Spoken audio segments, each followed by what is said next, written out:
The bright studio lights blazed down as Kellyanne Conway adjusted her navy blazer, that familiar, confident smirk playing across her lips. Her perfectly styled blonde hair caught the studio lighting just right, and her designer heels clicked against the floor with the authority of someone who owned every room she entered. She had just dropped what she thought was a knockout punch on live television. Jasmine Crockett is completely unfit for Congress. She's nothing more than a social media activist pretending to be a legislator.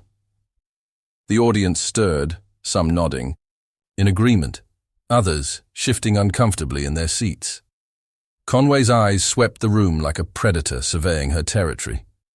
She had done this dance thousands of times before. Identify the target, deliver the attack, watch them crumble, under pressure. Her media training had taught her to spot weakness, and she was certain she had found it in the young Congresswoman. Conway leaned back in her chair, arms crossed with the casual confidence of someone who had never lost a televised political battle. The studio's makeup team had made sure she looked flawless under the harsh lights, every detail calculated to project power and authority. After all, she was the woman who helped put Trump in the White House, who had survived countless hostile interviews, who had built an entire career on destroying political opponents with surgical precision. Surely a freshman congresswoman from Texas wouldn't be much of a challenge. The host shuffled his notes nervously, sensing the tension building in the room. Conway's attack had been more vicious than expected, delivered with the kind of cold calculation that had made her famous in political circles. She wasn't just questioning Crockett's policies or experience. She was questioning her very right to hold office. But what happened in the next 30 seconds would turn Conway's attack into her own political nightmare, because Jasmine Crockett had been waiting for this exact moment for months, studying Conway's tactics, preparing for every possible line of attack. And she had come armed with receipts that would leave Conway scrambling for words and grasping for the composure that had defined her entire career. Before we dive into this explosive confrontation, make sure to hit that like button and subscribe, so you never miss these incredible political showdowns that are reshaping American politics right before our eyes. The camera panned across the packed studio as the host tried to maintain order. Well, Congresswoman Crockett is joining us now via satellite from Washington. I'm sure she has something to say about those comments. Conway's smirk widened. She had built her career on destroying opponents with sharp words and quick comebacks. This young Congresswoman, barely 2 years in office, would be easy prey. Or so she thought.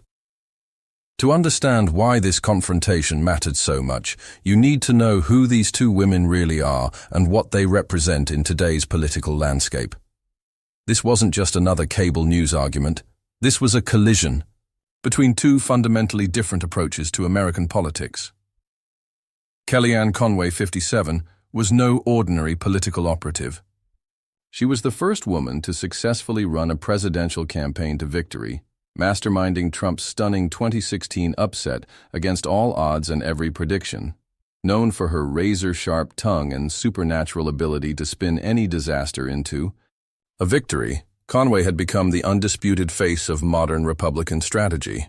Her blonde hair was always perfectly styled, her talking points memorized to microscopic perfection, and her designer outfits chosen specifically to project authority on television screens across America. Conway was a political predator in the truest sense. She had taken down seasoned politicians, veteran journalists, and even fellow Republicans with surgical precision. Her weapon of choice wasn't policy expertise or legislative achievement, but rather an almost supernatural ability to deflect, attack, and confuse. She could take the most damaging story and somehow turn it into an attack on her opponent's credibility. Conway lived in a world of power lunches in exclusive Washington restaurants where million-dollar consulting contracts were discussed over organic salads, green rooms where she prepared to demolish her opponents while sipping imported sparkling water, and private jets that whisked her between television studios in different cities. She had written the modern playbook on how to attack younger Democrats, perfecting the art of dismissing them as social media politicians who didn't understand the serious business of real governance. Her Georgetown home was filled with awards, from Republican organizations, photos with every major conservative figure of the last 3 decades, and expensive artwork purchased with the enormous fees she commanded for speaking engagements. She moved through Washington's elite circles like royalty, greeted with deference by lobbyists and politicians who knew she could make or break careers with a single television appearance. But sitting in her modest congressional office in Washington, surrounded by law books rather than political trophies, preparing to respond via satellite feed, was someone Conway had clearly and catastrophically underestimated. Jasmine Crockett, 42, represented everything Conway despised about the new generation of Democratic leaders and everything she feared about her own growing irrelevance. Crockett had grown up in a working-class family in St. Louis, where her mother worked double shifts as a nurse and her father drove a delivery truck to make ends meet. She had put herself through law school, waiting tables and working as a paralegal, graduating with honors, despite having to study between shifts. Her legal practice hadn't been built on political connections or family wealth, but on late nights in the law library and early mornings in courtrooms fighting for clients who couldn't afford fancy lawyers. She wasn't just another politician reading talking points written by consultants. She was a civil rights attorney who had fought real battles in actual courtrooms, winning cases that protected voting rights, challenged corporate malfeasance, and defended workers against exploitation. Her office walls weren't decorated with political memorabilia, but with thank you letters from families she had helped, and legal certificates from cases she had won. While Conway played political games in television studios and collected speaking fees at corporate retreats, Crockett had been in the trenches of real America, representing families who couldn't afford fancy lawyers, fighting against voter suppression tactics that targeted minority communities, and taking on corporate interests that tried to silence everyday Americans who dared to speak up for their rights. The difference in their approaches to public service couldn't have been more stark. Conway had built her fortune by teaching politicians how to avoid accountability, how to deflect serious questions with clever sound bites, and how to turn every policy discussion into a personal attack on their opponents. She had perfected the art of political theater, where winning the argument mattered more than solving actual problems that affected real people's lives. Crockett, on the other hand, had spent her pre-congressional career in courtrooms where facts mattered, where you couldn't simply spin your way out of losing an argument, and where the consequences of failure meant that working families might lose their homes, their jobs, or their access to basic health care. She had learned to fight in venues where preparation trumped performance, where substance mattered more than style, and where your reputation was built on results rather than media appearances. The stakes couldn't have been higher, and everyone in the studio could feel the weight of this moment. This wasn't just a debate between two political figures. It was a clash between two completely different visions of what American political leadership should look like. Conway represented the old guard, the establishment political class that had ruled Washington for decades through media manipulation, insider connections, and the kind of access that money could buy. Crockett represented the new wave, the generation of leaders who had risen from real struggle, who understood what it meant to fight for every victory without wealthy donors or corporate sponsors, and who weren't intimidated by political celebrities with perfect hair, designer suits, and practiced sound bites that had been focus grouped to death. The host cleared his throat, looking between Conway in the studio and Crockett on the satellite feed. Congresswoman Crockett, Kellyanne Conway just called you unfit for Congress and said you're just a social media activist. How do you respond to that? Conway's eyes gleamed. She had thrown the first punch, and now she was ready to finish the job. She had no idea that Crockett had been preparing for this exact moment for months. Jasmine Crockett's face appeared on the studio's large screen, and immediately everyone could see the striking difference between the two women.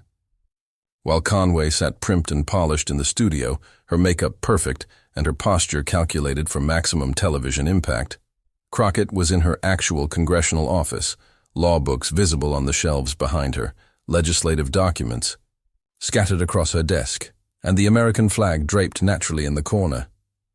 She wasn't playing a television role. She was literally interrupting her actual work as a congresswoman to respond to Conway's attack. The contrast couldn't have been more stark. Conway looked like she belonged on a magazine cover, every detail professionally managed by a team of consultants. Crockett looked like she belonged in a courtroom or committee hearing, focused on substance rather than style. Her hair was pulled back in a practical style that said she had more important things to worry about than television appearance. Her outfit was professional but not flashy, the kind of clothes worn by someone who spent her days working rather than posing. "You know what, Kellyanne?" Crockett began, her voice steady and controlled with the kind of calm confidence that comes from years of facing hostile judges and aggressive opposing counsel. "I appreciate you bringing this up because it gives me a chance to talk about what fit for Congress actually means to the people I represent." Conway interrupted immediately, her years of media training kicking in like muscle memory. This was her standard operating procedure. Never let an opponent finish a thought. Never allow them to control the narrative. Always stay on the attack.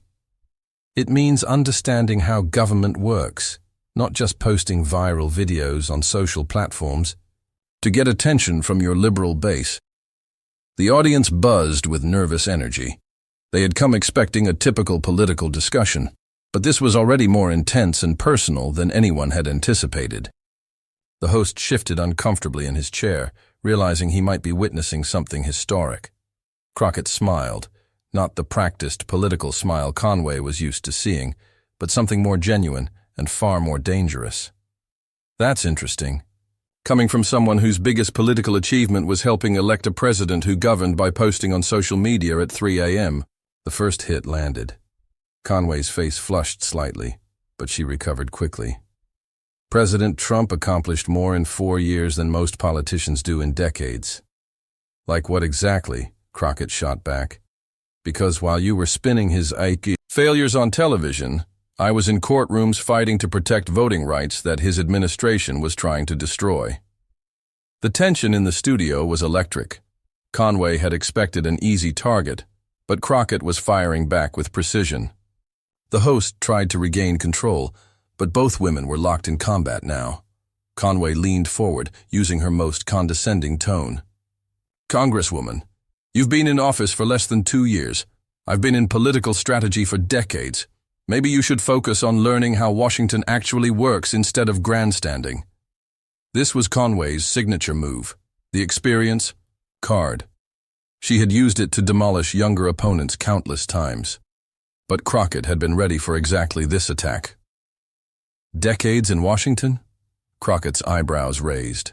"You mean decades of teaching politicians how to lie to the American people? Because that seems to be your area of expertise." The audience gasped. This wasn't the usual polite political disagreement they were used to seeing. This was getting personal, and Conway was clearly not prepared for this level of pushback. Conway's voice got sharper. "I resent that implication. I've served my country honorably." "By inventing alternative facts?" Crockett's response was instant. "By teaching politicians how to gaslight the American people? That's your definition of honorable service?" Now Conway was getting flustered. Her usual smooth delivery was becoming more clipped, more defensive.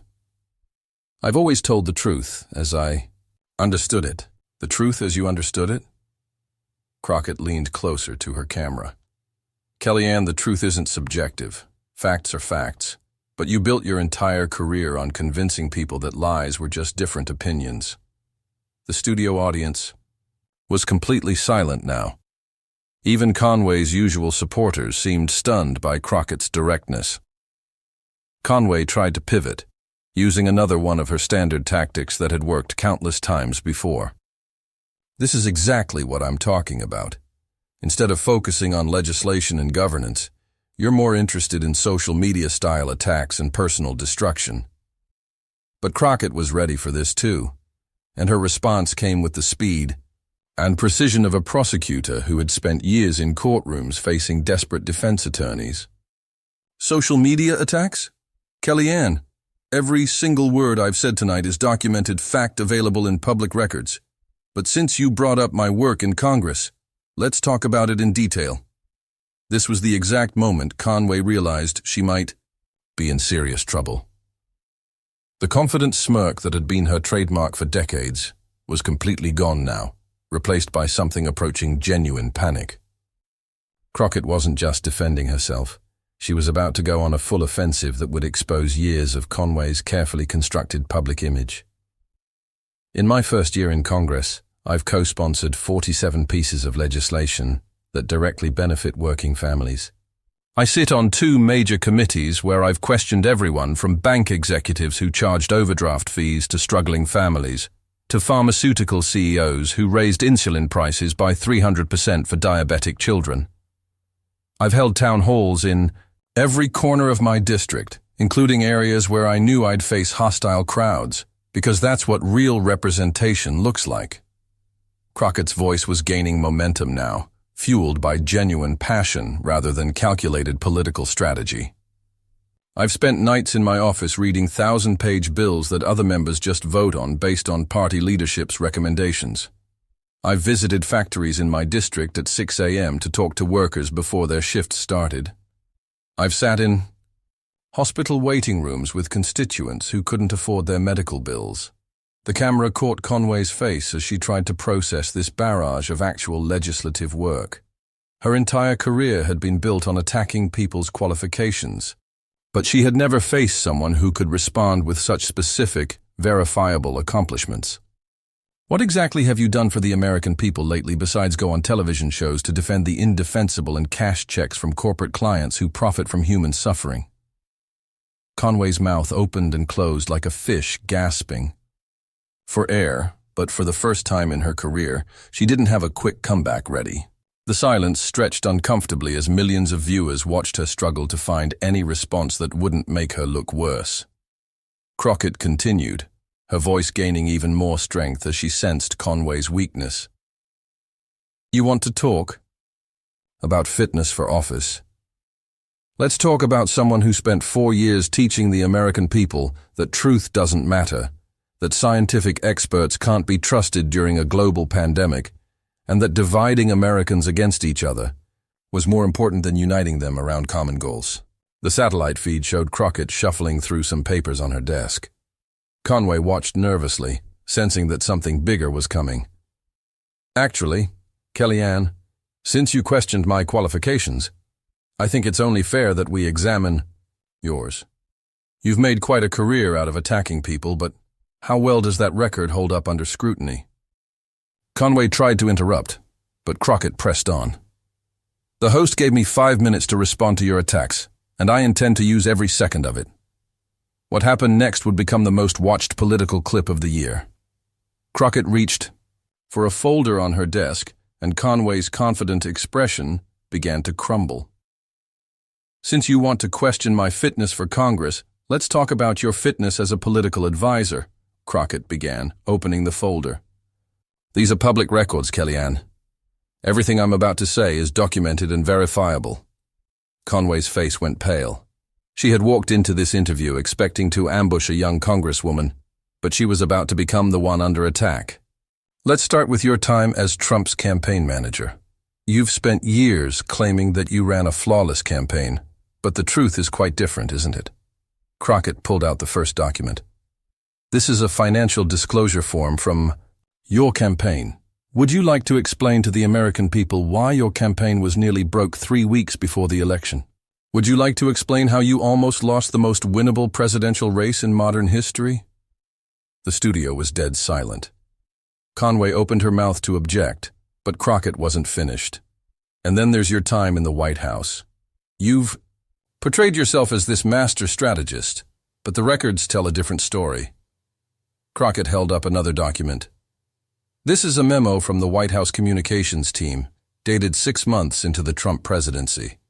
It specifically mentions your inability to stay on message and recommends limiting your television appearances.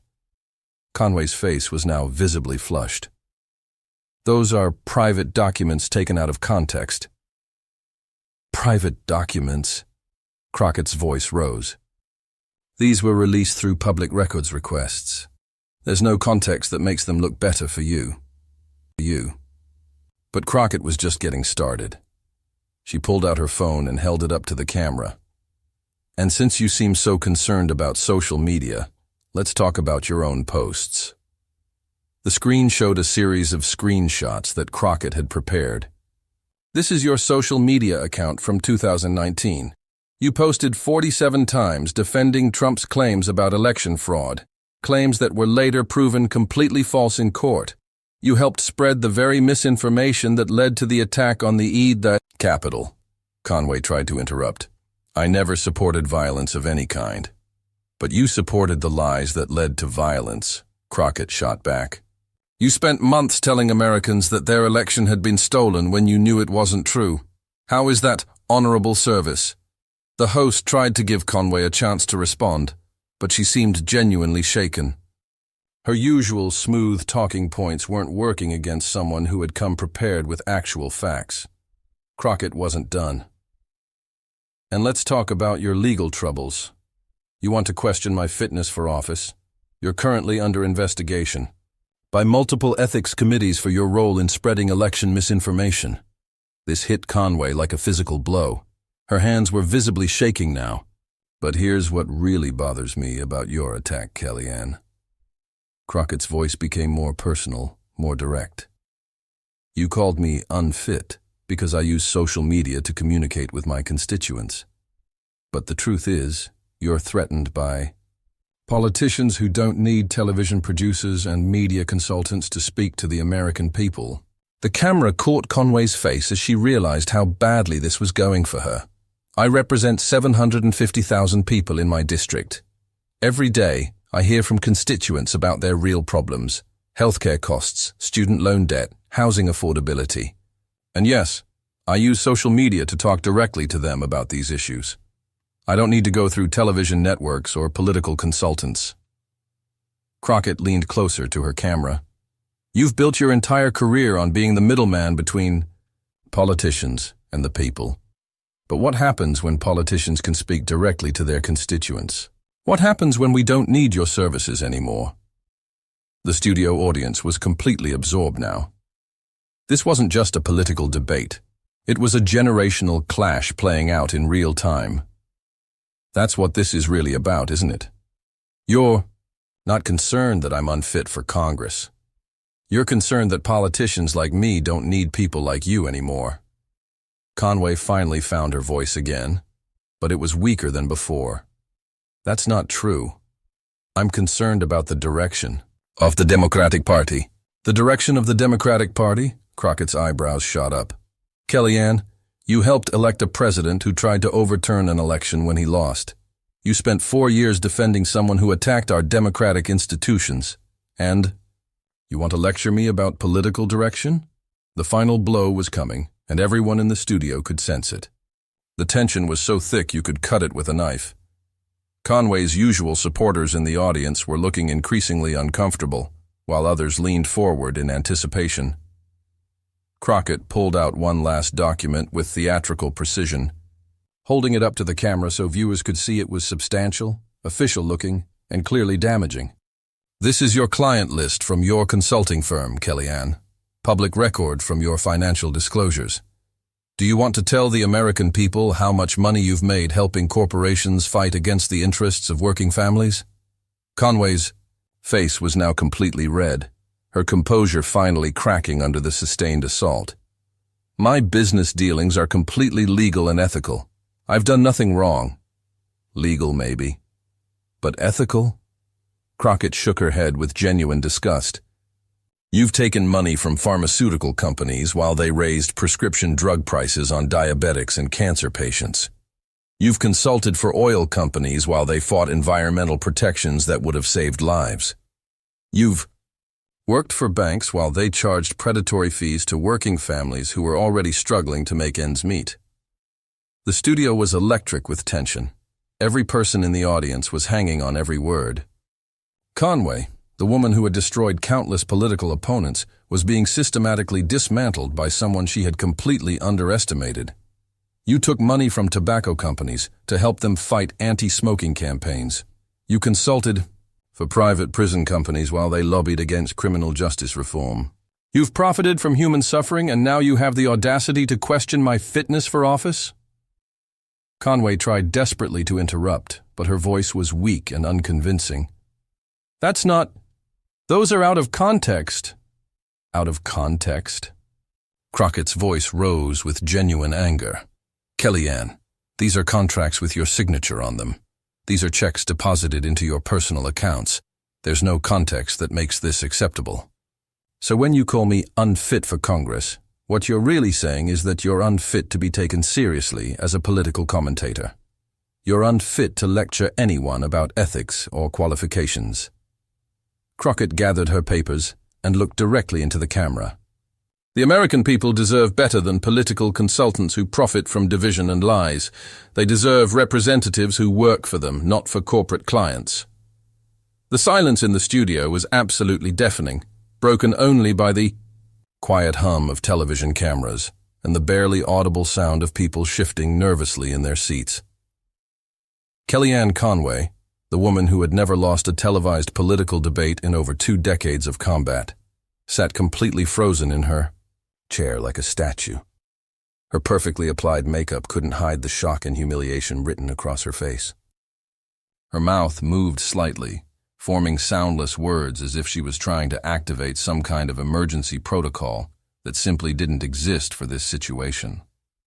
The host, clearly uncomfortable and sensing that television history was being made, in the worst possible way for one of his guests, tried desperately to give Conway a lifeline. Kellyanne, would you like to respond to any of Congresswoman Crockett's specific points about your consulting work or your role in the previous administration? Conway's voice was barely above a whisper when she finally managed to speak, sounding nothing like the confident political warrior who had entered the studio just an hour earlier. Those documents they don't tell the whole story. There's context that's missing here, but it was too late, and everyone watching knew it. The damage was complete and irreversible. Conway had walked into what she thought would be an easy ambush of a young politician, and instead had been completely exposed as a hypocritical opportunist who profited from the very dysfunction she helped create. I think they tell exactly the story the American people need to hear. Crockett responded from her office, her voice calm but firm with the satisfaction of someone who had prepared for this moment for months. They tell the story of a political class that profits from chaos and division, while real people lose their homes, their health insurance, and their hope for a better future. As the show cut to commercial break, you could see Conway's hands shaking as she reached for a glass of water that wasn't there. Her usual post-interview confidence was nowhere to be found, replaced by the hollow look of someone whose entire professional identity had just been shattered on live television. The makeup team rushed over during the break, but there was no amount of powder or lipstick that could fix what had just happened to her reputation. Meanwhile, the internet was already exploding with a force that surprised even political observers who had seen viral moments before. Within just the first 5 minutes of commercial break, Conway Exposed was trending nationwide with over 50,000 posts. The clip of Crockett methodically destroying Conway's credibility was being shared thousands of times per minute across every social media platform imaginable. Twitter lit up with reactions from across the political spectrum that revealed just how completely Conway had miscalculated this confrontation. Progressive accounts were celebrating Crockett's performance with the kind of enthusiasm usually reserved for major electoral victories. This is exactly how you handle Republican bad faith actors, with facts, preparation, and zero patience for their lies and deflection tactics. But perhaps more surprising were the reactions from conservative commentators who had worked with Conway for years and knew her capabilities better than anyone. Even some of her longtime allies had to admit the obvious. Conway got absolutely demolished here. She came unprepared to a gunfight and brought nothing but talking points that fell apart under scrutiny. Political reporters who had covered Conway's rise to prominence were sharing the clip with commentary that would have been unthinkable just hours earlier. One veteran correspondent who had interviewed Conway dozens of times wrote, "I've never seen Kellyanne look this rattled. Usually she can spin anything, but Crockett came with documented facts and Conway had literally no response." The most damaging reactions came from former Republican colleagues who saw an opportunity to settle old scores. A former White House staffer posted, "We tried to warn people about Kellyanne's consulting deals while she was supposed to be serving the country. Nice to finally see someone call her out with actual evidence." But the real impact was being felt, beyond the usual political commentary. Regular viewers who had never heard of Jasmine Crockett before this interview were sharing the clips with their own analysis. "I don't know much about politics, but I know what it looks like when someone gets caught red-handed." Within hours of the interview, 3 major news organizations had picked up the story. Political reporters who had covered Conway for years were amazed at what they had witnessed. One veteran Washington journalist tweeted, "I've watched Kellyanne Conway destroy opponents for 2 decades. I've never seen her look this rattled." Crockett came with receipts, and Conway had no answers. The footage was being analyzed frame by frame. Political communication experts were calling it a masterclass in preparation and message discipline. Crockett didn't just defend herself, noted one professor of political science. She went on offense with facts and forced Conway to defend the indefensible. But perhaps most importantly, the interview was changing how people viewed both women.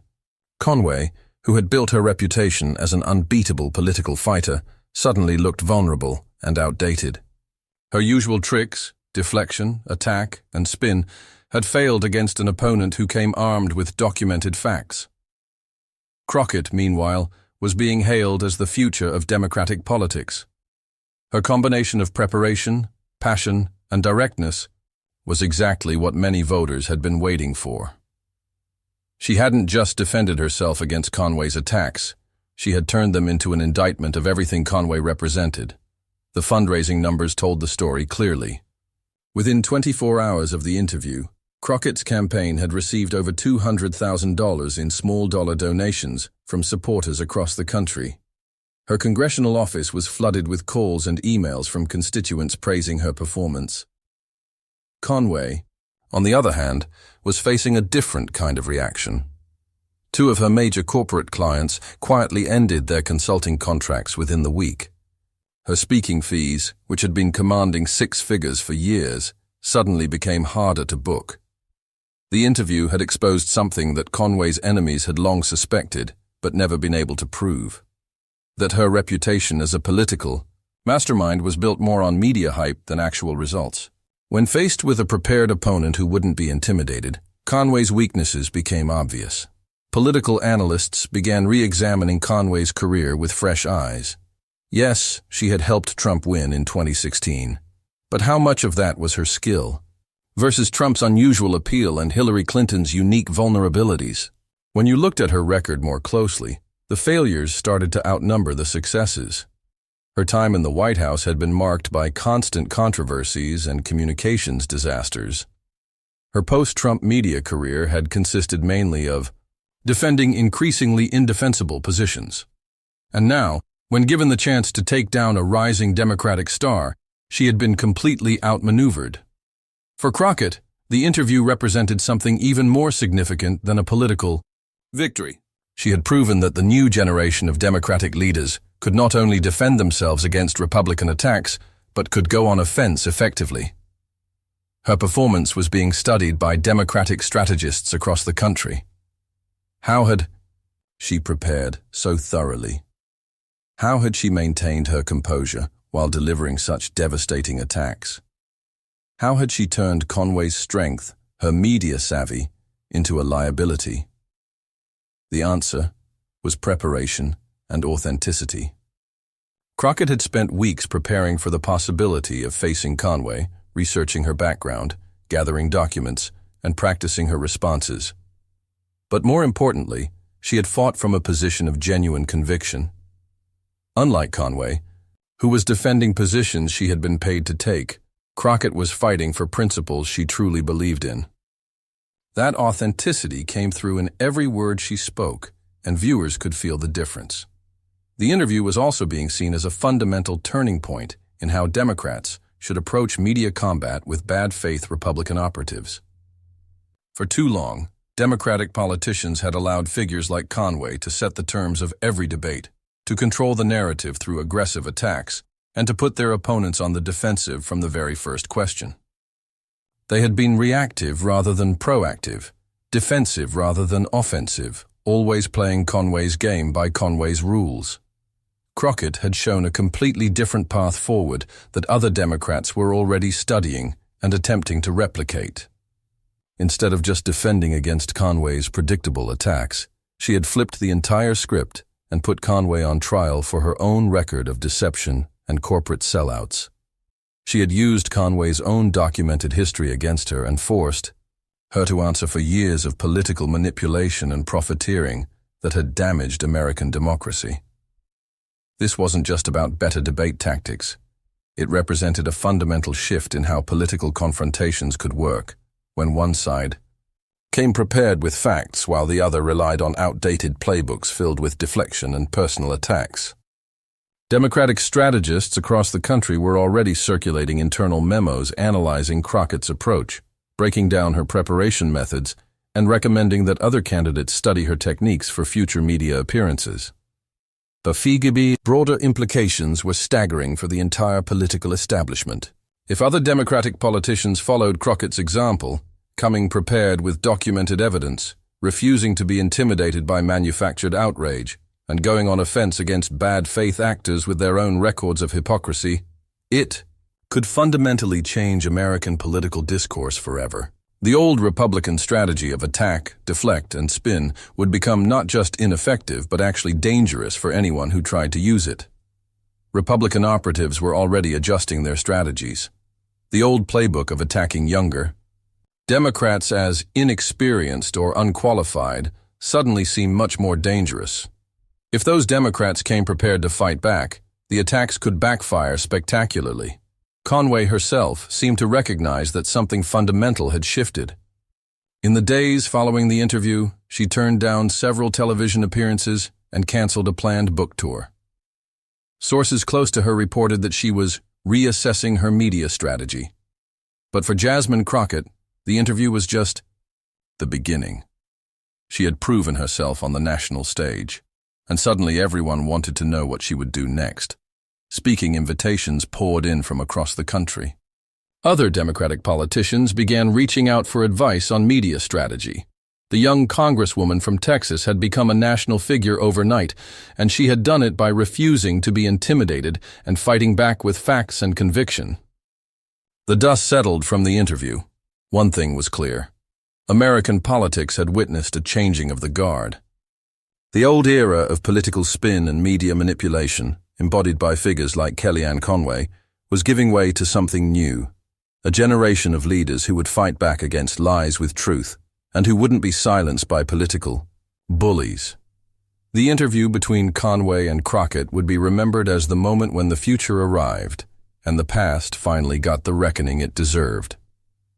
If you enjoyed watching Kellyanne Conway get completely exposed by Jasmine Crockett's masterful takedown, make sure to hit that subscribe button and ring the notification bell. We'll be covering more of these incredible political showdowns, where truth finally triumphs over spin. Which political figure do you think should face this kind of fact-based challenge next? Let us know in the comments below, and don't forget to share this video with everyone who needs to see what happens when preparation meets political theater.